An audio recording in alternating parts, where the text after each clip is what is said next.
somebody's wife, you know, and I'm very lucky to have learned those amazing, valuable lessons from that journey.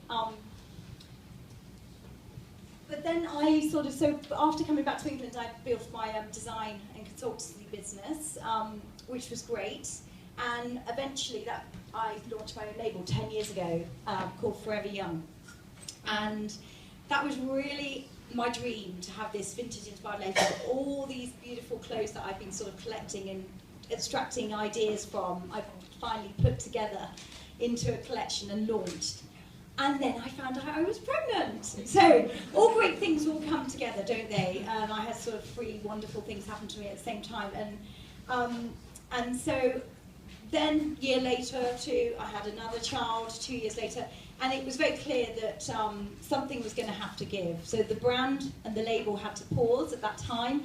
And you know, now I have 2 beautiful daughters that are now 6 and 8, and that was the right thing to do.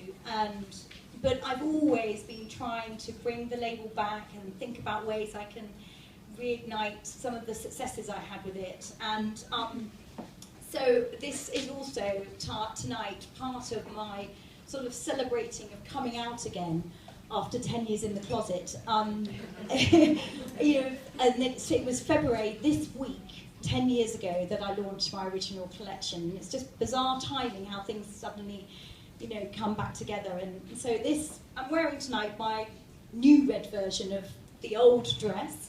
And my mum's actually wearing one of the old dresses, putting her on the spot. And Mum, you can get up and show it off. It's probably a bit awkward now.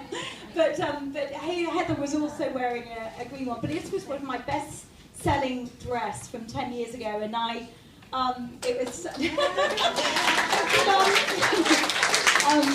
And I designed it for all women to look gorgeous and glamorous in, and I think it did a good job, and I sold hundreds and hundreds and hundreds of until I had to pause things. And there was many other styles at the time, but I'm just reigniting things slowly.